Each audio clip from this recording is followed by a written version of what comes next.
pase a un compañero, Rubén Guzmán, que hoy nos va a presentar acerca de lo que es la ilustración científica.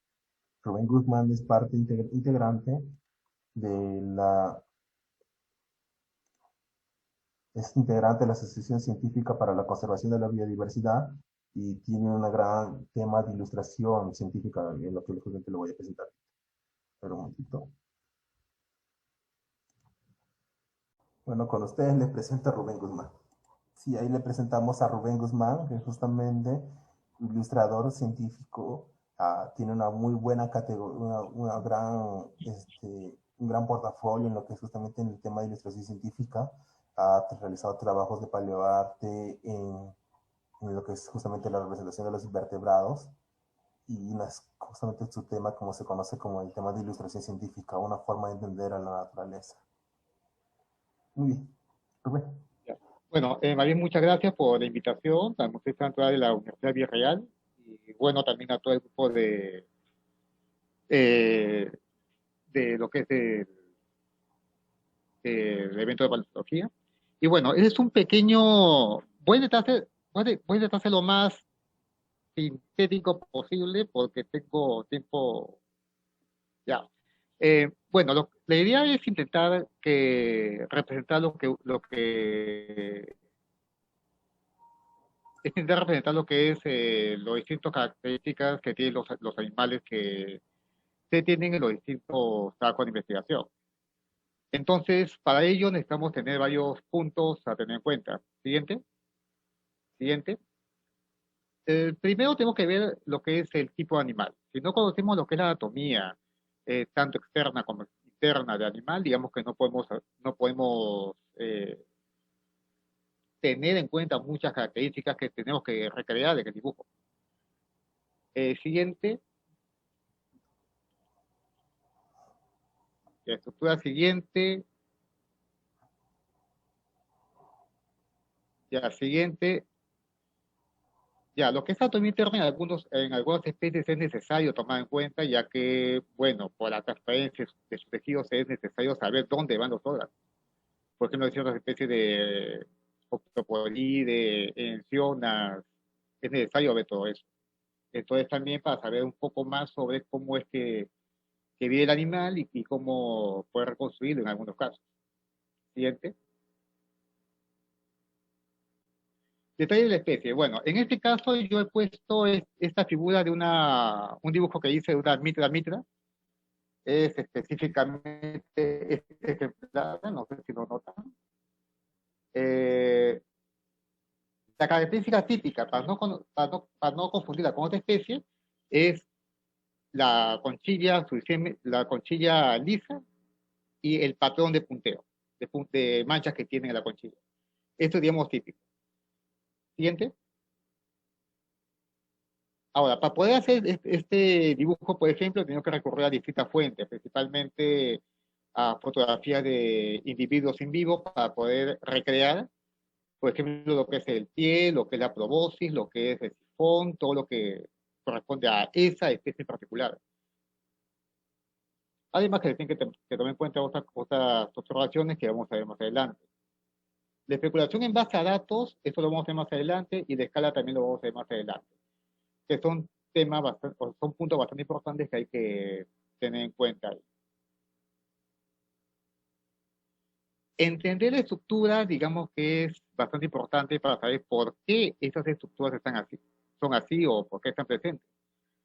Este es un dibujo que he hecho para una publicación que estoy realizando, para un libro sobre moluscos, y más o menos acá trato de detallar cómo son los distintos sustratos, las distintas superficies, donde se adhieren los bivalvos, desde una chama pegada con sus lamelas a un pedazo de tronco, a una xilófaga en su túnel dentro de la madera, a los mitílidos con el bisum, a una pinna con el bisum en una piedra que está enterrada, a los cardides que están semienterrados, que tienen la pie bastante grande para poder saltar en caso que sean perseguidos por un depredador, una telina que está un poco más enterrada y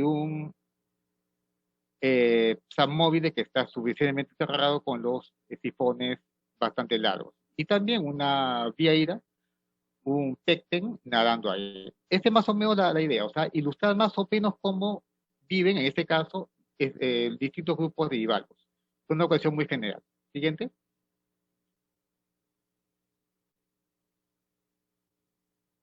Siguiente.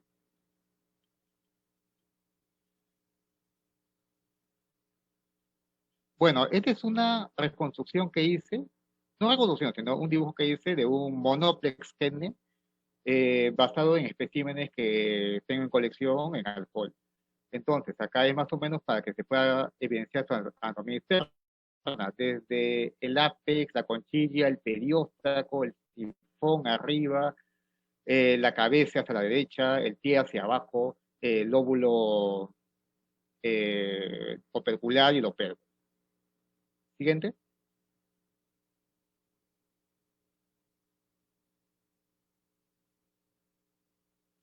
Siguiente. Ya. Bueno, acá tenemos la anatomía interna de varios grupos, por ejemplo, los poliplacóforos, los scaphopoda, siguiente, los bivalvia y al último, siguiente, los eh, gastrópoda. Es una cuestión general también, o sea, acá ya uno tiene que tener en cuenta bastante en la parte anatómica de cuáles son las estructuras, qué ya tiene, dónde se ubica el pie, si tiene algunas estructuras, como por ejemplo en el caso de los scaphopoda, de los captácula y otras estructuras. Siguiente. Bueno, hasta ahora no hemos tratado mucho la parte de paleontología, pero este es algo bastante interesante. Ahí está. Eh, Esta es la conchilla de una Sepia officinalis. Es un cefalópodo que habita en Europa. Bueno, si vemos la conchilla no podríamos saber específicamente cómo es el animal. Es una conchilla bastante plana, digamos, es una conchilla bastante plana, digamos que no está bastante perforada, tiene cámaras, lo que está acostado son los huevos. O sea, hasta ahí no podemos saber nada que la sepia fuese un animal de estas características. Esa es una sepia officinalis. Es una especie bastante común en Europa y a partir de la conchilla no podríamos saber que sea de esa forma. Es una de las grandes, de los grandes problemas cuando uno quiere hacer una reconstrucción. Siguiente. Si vemos otra especie parecida, que es la Metacepia fefei, vamos a ver otra característica. Tenemos que sepia, así que debería ser un poco más robusta. Pero no nos imaginaríamos que la sepiela siguiente podría tener unas protuberancias, unos detalles bastante complejos. Bueno, más bien este dibujo me demoré 3 días en hacerlo, todo con la técnica de punteo, viendo siempre fotos de ejemplares, para tener una idea de cómo es el animal, todo eso, las proporciones, características y todos los detalles. Siguiente. Bueno, acá estamos en paleontología, lo que es la reconstrucción. En este caso yo elegí a Pasaloteutis. Ese es la conchilla de Pasaloteutis. Es en forma cónica, tiene cámaras, tiene sifúnculo, pero bueno, eso no me dice mucho cómo ha sido el animal. Por suerte, existen algunos fósiles que tienen algunas partes blandas conservadas. Algunos tienen más, otros tienen menos. En este caso, por ejemplo, podemos ver que tiene el pico, tiene los tentáculos y no tiene ventosas, más bien tiene garfios. Podemos contar el número de tentáculos, podemos saber que tiene un pico y todo lo demás. Así que viendo más otros fósiles, llegué a hacer la reconstrucción. Siguiente. Más o menos como yo imagino que pudo haber sido el Pasoloteo. Sus 8 brazos, porque se pueden contar los brazos, los tentáculos, el pico que está en medio. En este caso le he puesto un ojo egópsido, o sea que es un ojo desnudo, eh, un poco más evolucionado que de los nautilus. Luego, bueno, por otros fósiles sabemos que ha sido casi la forma de un calamar. La coloración es hipotética. Yo he supuesto que por el brillo del sol a través del agua se distorsiona y todo eso, así que un patrón de bandas podría distorsionarlo a un poco más y hacer un poco más confuso de encontrar lo que resumen. Lo que es coloración sí es hipotético, pero siempre basado en lo que es su ambiente. Sabiendo dónde vive, más o menos se podría decir, tener una idea de qué color pudo haber tenido. Para hacer las reconstrucciones se necesita anatomía comparada.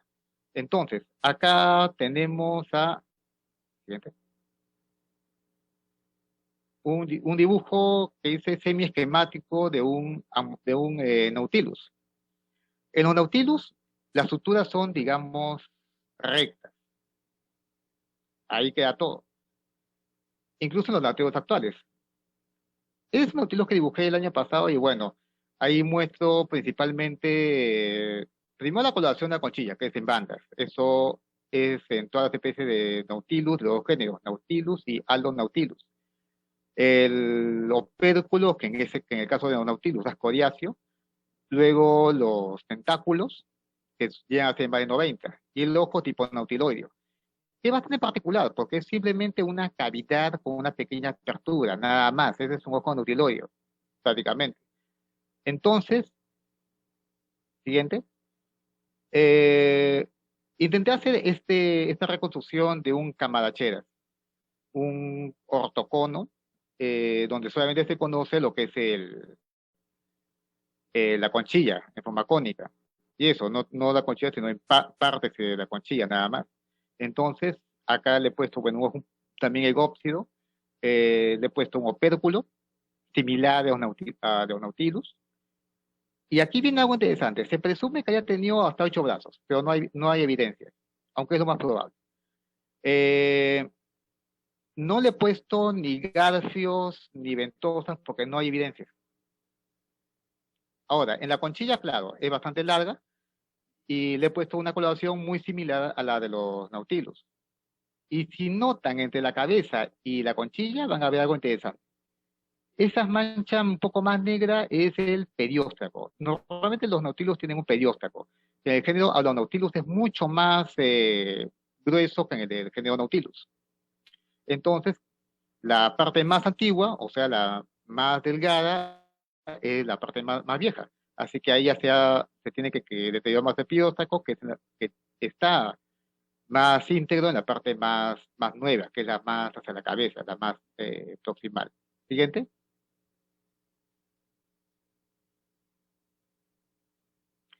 Acá he hecho un poco de lo que son amonites, porque he hecho una ilustración de un amonites también.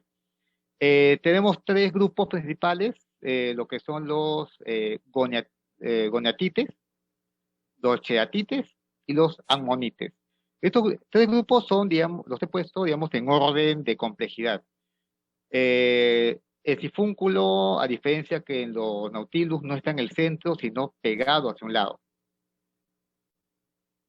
Luego tenemos lo que es el Aptacus, que es un par de placas calcáreas que tienen varios geniodomonites, pero que todavía no se sabe a ciencia cierta cuál ha sido su función. Algunos piensan que es para una especie de opérculo, otros como parte del aparato bucal y otros como si fuese una especie de timón delante del sifón.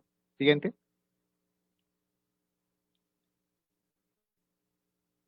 Tomando en cuenta todos estos datos, realicé esta ilustración de un Raimondi Cheras Raimondi.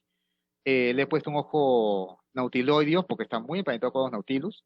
Ahora, el número de brazos lo he puesto visualmente en 5. Es posible que haya tenido 10, o más o menos, no se sabe porque no hay evidencia de eso. Luego, el Aptacus lo he colocado también enfrente del sifón desplegado. Luego, basándome en un Nautilus, es posible que haya tenido también una especie como de nácar negro que recubre la parte donde está el animal cuando se extiende. Los Nautilus tienen eso también detrás del opérculo, en la parte de la conchilla. Ahora, y la conchilla, digamos que ya la he hecho tal cual tal cual de fotografía de fósiles de esa especie en particular. Siguiente. Un caso particular han sido los plectronocheidas. Son, digamos, cefalópodos muy primitivos, son el punto básico de los cefalópodos cuando recién se despegan del piso. Y la conchilla es algo cuneiforme, ligeramente arqueada, con eh, conceptos y también un sifúnculo. Ahora, para conseguirlo he tenido que buscar toda la información, la poca información de esto que se podía.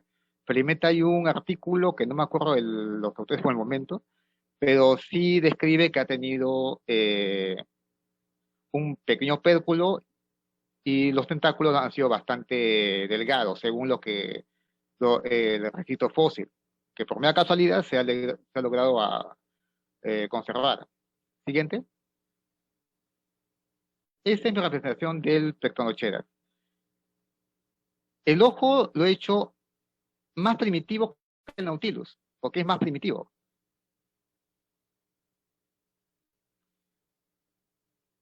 En muchos moluscos y en muchos animales también se da lo siguiente. En muchos moluscos se da también lo que es el dimorfismo. Ahí. En este caso, ese pulpito chiquito que está arriba es un macho de un argonauta argo, que está a la izquierda, que es la hembra. Ahora, en estos casos, la conchilla en sí no es una conchilla verdadera, sino es una cápsula ovígera.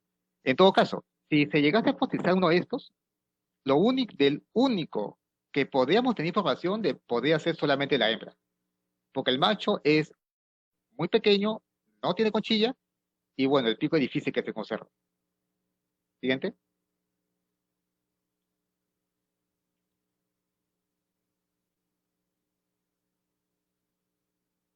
Siguiente.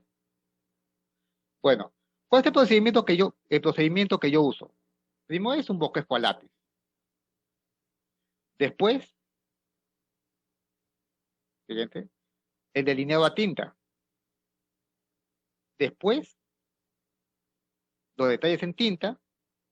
Y bueno, al final, para hacer el limpio, ya eliminar o borrar toda la marca de lápiz.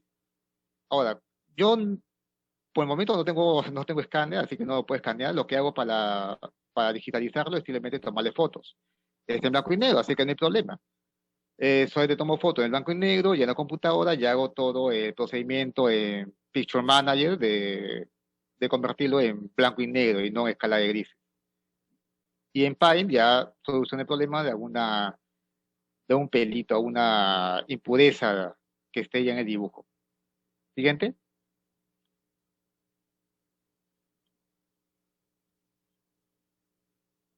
Vamos a ver más de cerca este dibujo. Este es un anfípodo que hice hace poco de una especie recientemente descrita. Siguiente. Vamos a ver esto para ver un detalle. Siguiente. Ya. Ahí tenemos el detalle. Y es simplemente una serie de líneas y puntos. Una serie de líneas y puntos. Ahora, mientras más puntos sean, va a ser más oscuro. Entonces va a representar las sombras, una coloración más oscura. Mientras menos puntos sean, digamos que hace más claro. Es inevitable que los puntos se junten, así que le da un aspecto un poco granulado, que es lo típico de este tipo de ilustraciones. Siguiente.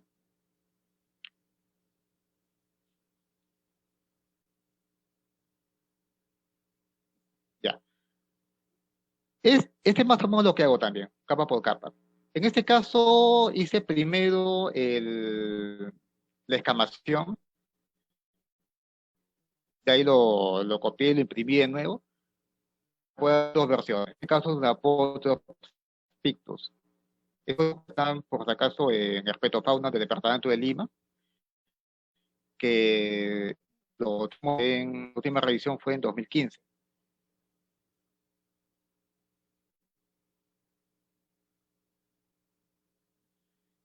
Entonces, yo comienzo con lo que son, digamos, el dibujo lineal. De ahí pongo la coloración y después lo que es los detalles. La escala es algo también bastante importante y esencial en el dibujo científico. Eh, Siguiente.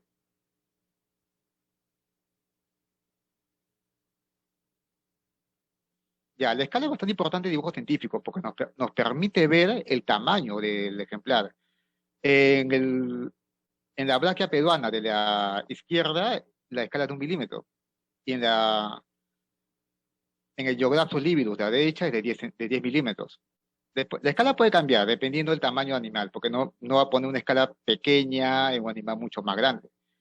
O sea, la barra es lo que no va a cambiar. Por eso que normalmente para publicaciones científicas se prefiere la barra indicadora a poner una escala como 1 en 100, 1 en 1000, porque dependiendo de la ampliación que se le dé al momento de la impresión, la escala va a cambiar.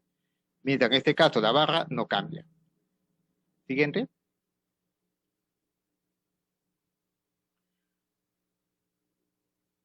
A veces se tiene que hacer, digamos, una segunda versión. Este es un Euplotes Eudistomum que hice en 2016, todo apurado porque tenía que entregar el trabajo rápido. Ahora esto es un trabajo sobre una radiación sobre los ciliados de Lima, entonces, siguiente. Ya tuve tiempo suficiente como para poder hacer una versión mucho más detallada del Euplotes, basado en fotografías que tomaba bajo microscopio, observaciones directas y todo eso. Siguiente.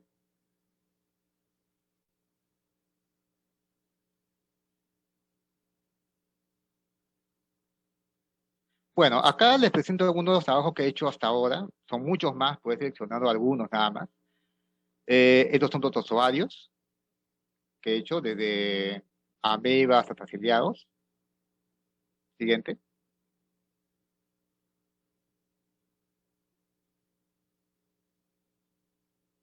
Acá algunos elenterados, anémonas, medusas, hidras, hidrozoarios también. Siguiente.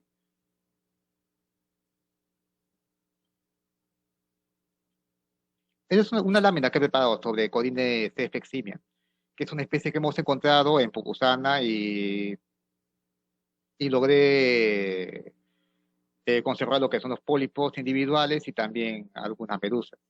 Siguiente.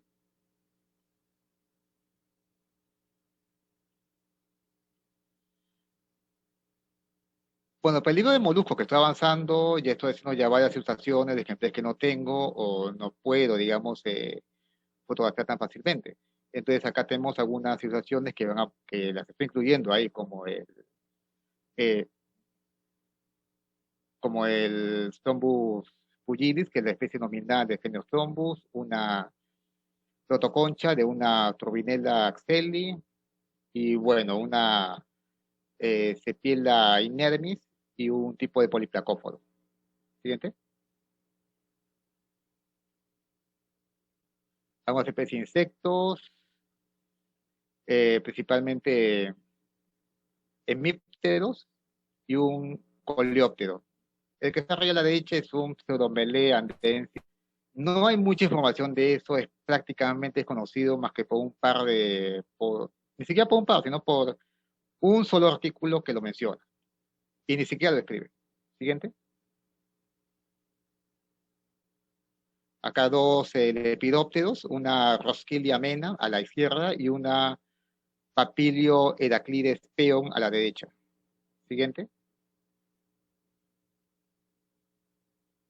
En algunos casos no es necesario dibujar todo el animal, sucede la mitad, como por ejemplo las mariposas.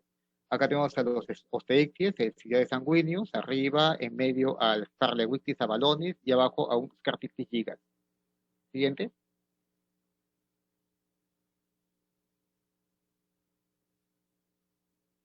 Acá dos peces de aguas continentales, a un pejerrey argentino que lo hemos encontrado en Matucana y abajo a un Podestia sascotenensis. Siguiente.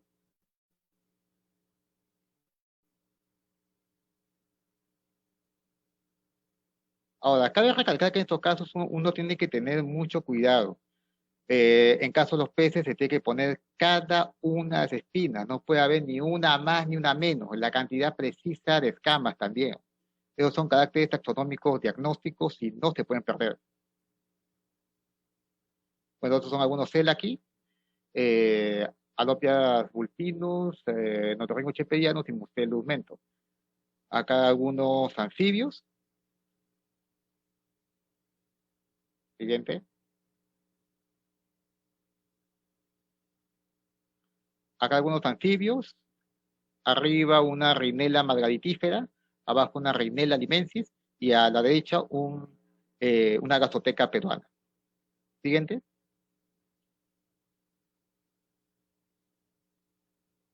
Acá de la clase Chelonia.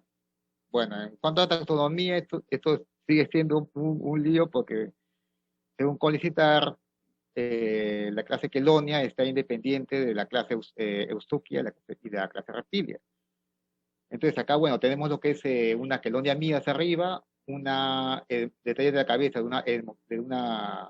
de Dermochelis coriacea, y al costado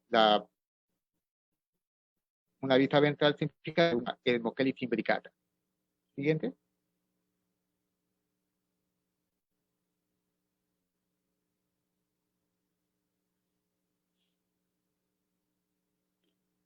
Bueno, acá hay dos ilustraciones que han sido publicadas en faunas del departamento de Lima. Uno, uno ya conocido, el Philodactylus centos. Abajo tenemos a la Bothropsticus. Arriba tenemos a un otro de Ayacucho. Y abajo tenemos a un Leptophis de Pesirosteris. Siguiente.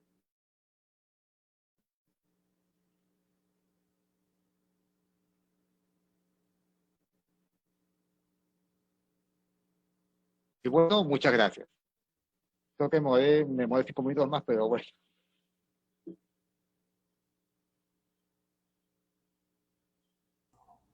Bueno, muchas gracias por tu presentación, Rubén. Ha sido muy ilustrativa tu trabajo.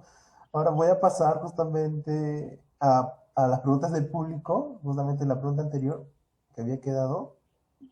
¿Ya? Bien.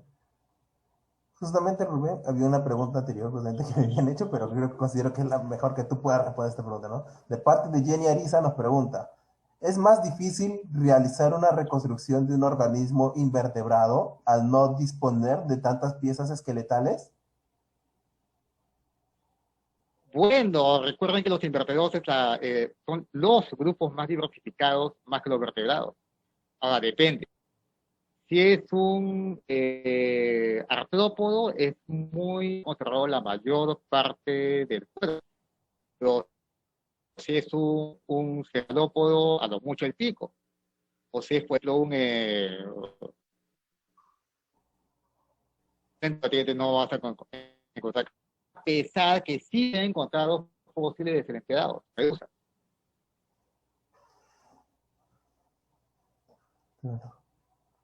De parte de Janek Chávez la pregunta, ¿trabajas con estéreo y con microscopio al hacer tus dibujos? Y la otra pregunta, ¿has pensado trabajar con dibujos de microalgas de lagunas, bofedales o humedales? Bueno, digamos que lo que yo más me incluyo para la parte de animales, para la parte de animales. Eh, Esto de los microorganismos, digamos que es un proyecto un poquito más espacio, pero menos tomar fotos. Ya tengo una técnica para tomar fotos con el celular todo eso, y con eso es lo que trabajo. Lo subo a la hora, ya puedo hacer todas las variaciones de color, de contraste, todo de ahí al dibujo. Ahora, en lo que son ya microalgas, digamos, no me meto todavía. Una ilustración digital de una Pinularia virilis, pero bueno, no es en este punteo, que como es ilustración digital, que lo he hecho en Publisher.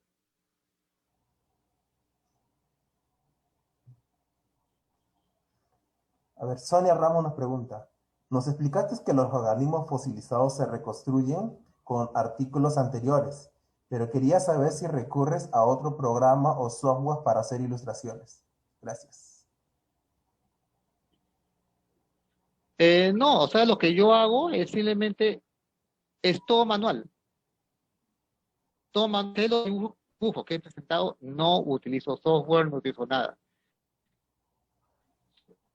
Bueno, no tengo escáner, tomo fotos, y eso, digamos, ya lo edito, lo paso de tonos de grises, ya dibujo ya, eh, o sea, solamente necesito que salga o blanco y negro, no grises, no quiero colores, no quiero nada, porque son puntos y líneas en negro sobre fondo blanco, no es tanta cosa.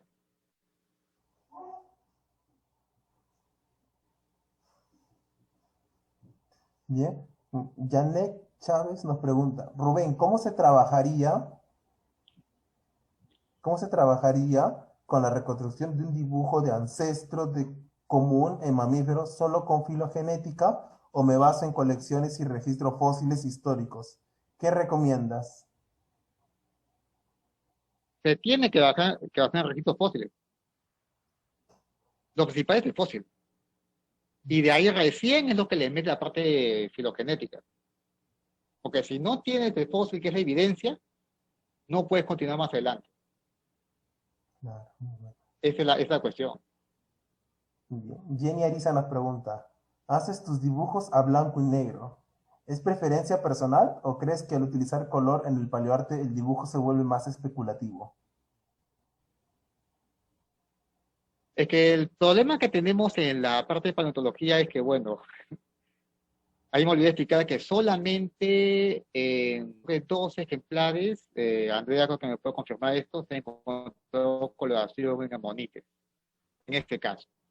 Ahora, en el caso de subfósiles, que es otra categoría, el caso de subfósiles, que es otra categoría, se han recurrido al luz ultravioleta para destacar las características como el color. Entonces, ¿cómo hacen? Iluminan con luz ultravioleta, toman la foto y lo cambian a negativo. Y ahí va a salir más o menos la coloración que ha podido tener el animal, pero no es precisa. Porque igual hay un cambio químico en la conchilla que va a alterar toda la coloración. O sea, en colores, digamos que no es, no es prudente, digamos,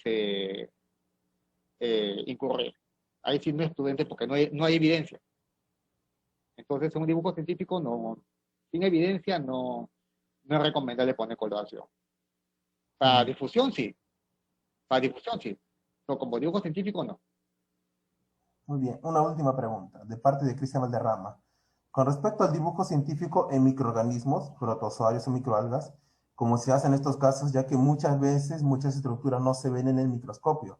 Digamos el número de cloroplastos en unas microalgas o la estructura de un mástax en un rotífero. ¿Lo dibuja como usted lo ve o busca información referente y lo dibuja? Muchas gracias, buen trabajo.